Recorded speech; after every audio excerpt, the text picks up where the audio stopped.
안녕하세요. 안녕하세요.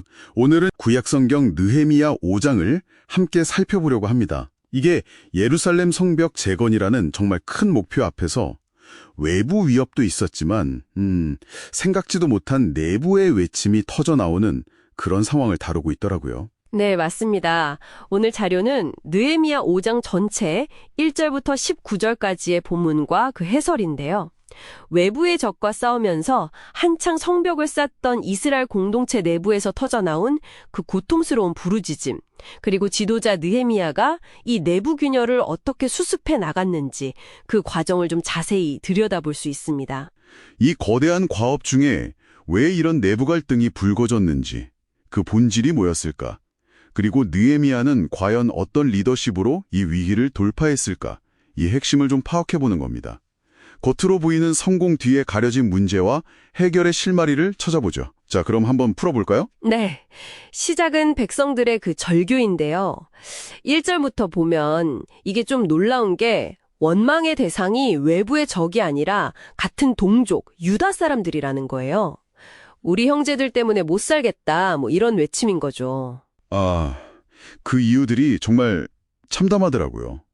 그냥 가난하다 정도가 아니라 거의 생존의 위기 수준이었어요. 자식은 많은데 당장 먹을 게 없고, 그래서 밭이랑 집을 저당 잡혀서 곡식을 빌리고, 또 페르시아 제국에 내야 하는 세금 때문에 다시 빚을 지고. 그렇죠. 설상가상으로 흉년까지 겹치고 관리들의 수탈 가능성도 있었고요. 결국에는 이게 정말 충격적인데 자기 자녀를 같은 동족에게 종으로 팔아야 하는 상황까지 간 거예요. 5절에 우리에게는 아무런 힘이 없도다. 이 탄식이 정말 그냥 나온 말이 아니구나 싶었습니다. 맞습니다. 가장 뼈아픈 지점은 바로 그겁니다. 이렇게 절박한 사람들의 약점을 이용해서 이득을 챙긴 이들이 다름 아닌 형제, 유다 사람들이었다는 거죠. 이게 공동체를 그냥 뿌리부터 흔드는 문제였어요. 사실 이 문제는 단순한 경제 위기, 뭐 이런 걸 넘어서는 겁니다. 근본적인 원인을 따져보면 공동체가 서로 지켜야 할 약속, 즉 하나님의 율법이 무너진 데 있었던 거죠. 율법이요? 그 율법에 구체적으로 어떤 내용들이 있었기에 이런 상황까지 막을 수 있었다고 보는 건가요? 좀 더 설명해 주실 수 있을까요? 네, 예를 들면 구약 율법에는 동족끼리는 이자를 받지 말라는 규정이 명확히 있었고요. 또 가난한 형제가 있으면 그냥 외면하지 말고 적극적으로 도우라는 명령도 있었죠. 그럼 규정들이 있었군요. 네, 그리고 동족을 종으로 삼는 것 자체를 경계했고 혹시 빚 때문에 어쩔 수 없이 종이 되었더라도 일정 기간이 지나면 반드시 해방시켜주라는 그런 규정들도 있었습니다. 그러니까 이런 최소한의 공동체 안전망이 완전히 작동하지 않았던 거예요.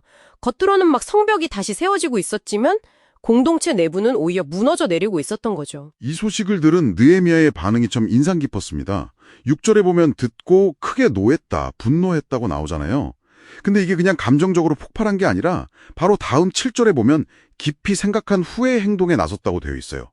그리고는 바로 귀족과 관리들을 정면으로 딱 겨냥하더라고요. 네, 맞아요. 아주 공개적으로 그들을 꾸짖습니다. 핵심은 이거죠. 너희가 각기 형제에게 높은 이자를 취하는도다. 7절. 심지어 더 나아가서 우리가 이방인의 손에서 속량하여 되찾아온 우리 형제 유다 사람을 너희가 도리어 팔려고 하느냐. 8절.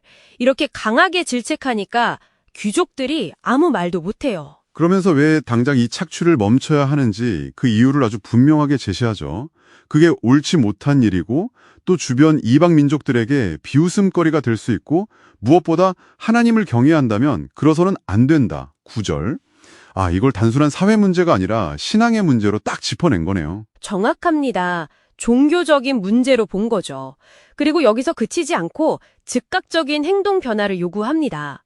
나와 내 형제와 종자들도 역시 돈과 양식을 백성에게 빌려주었거니와 우리가 그 이자 받기를 그치자. 10절. 이렇게 자신부터 모범을 보이면서 당장 그 빼앗은 땅과 집, 그리고 부당하게 취한 이자 100분의 1을 돌려주라고 아주 강력하게 명령합니다. 11절. 와, 그런데 놀랍게도 귀족들이 그 자리에서 바로 우리가 당신의 말씀대로 행하여 돌려보내고 아무것도 요구하지 아니하리이다. 이렇게 즉각적으로 순종을 해요. 네, 정말 극적인 순간이죠.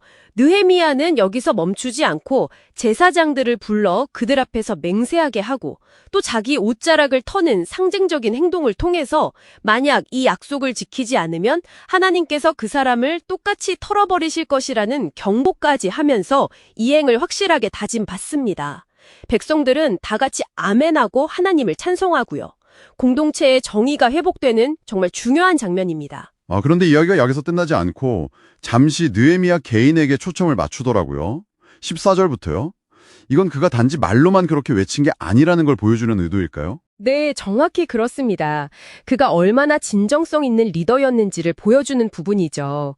14절부터 보면 그가 무려 12년 동안 유다 총독으로 재임하면서 총독에게 주어지는 녹봉, 그러니까 요즘 말로 하면 월급이나 생활비를 전혀 받지 않았다는 거예요. 12년 동안이나요? 와. 네. 그러면서 이전 총독들은 백성들에게서 양식이나 포도주, 심지어 은 40세겔이라는 상당한 금액까지 빼앗고 그 밑에 종자들까지 백성을 압제했지만 자신은 하나님을 경외함으로 절대로 그렇게 하지 않았다고 밝힙니다. 오히려 자기 사비를 털어서 매일 150명이 넘는 관리들과 또 방문객들의 식사를 다 책임졌다고 하니 이게 뭐 소 1마리, 양 6마리, 닭에 포도주까지 엄청난 비용이었을 텐데요. 정말 대단한 희생입니다. 이건 그냥 청렴하다는 수준을 넘어서는 행동 같은데요. 그렇죠. 그가 왜 녹봉을 받지 않았는지 이호 18절 하반부에서 백성의 부역이 중하였음이니라, 즉 백성들의 고통이 너무 심했기 때문이라고 직접 밝힙니다. 백성들의 짐을 외면하지 않은 거죠.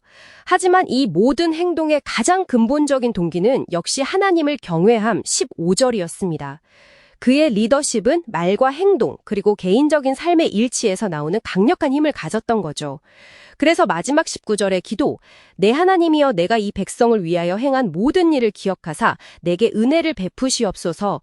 이 간구는 단순히 자기 자랑이 아니라 자신이 하나님 앞에서 얼마나 신실하게 행했는지 알아주시길 바라는 진정성 있는 기도로 읽힙니다. 그는 문제의 근원, 즉 무너진 관계와 공동체 안의 불의를 정면으로 마주했고 심지어 자신의 기득권까지 내려놓는 그런 희생적인 리더십으로 공동체의 정의를 다시 세웠다는 점. 네, 맞습니다. 외부의 도전에 맞서는 것만큼이나, 아니 어쩌면 그보다 더 중요하게 내부의 그 병든 곳, 부서진 곳을 정직하게 대면하고 고쳐나가는 리더십의 본질을 보여주는 아주 중요한 사례라고 할 수 있겠습니다. 느헤미야의 이야기가 오늘 우리에게 그리고 여러분께 이런 질문을 던지는 것 같습니다.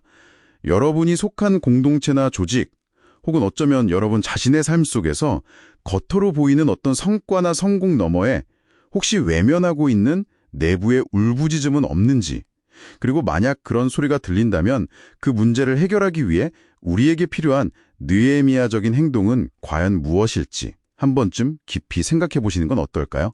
이것이 오늘 생각할 거리입니다.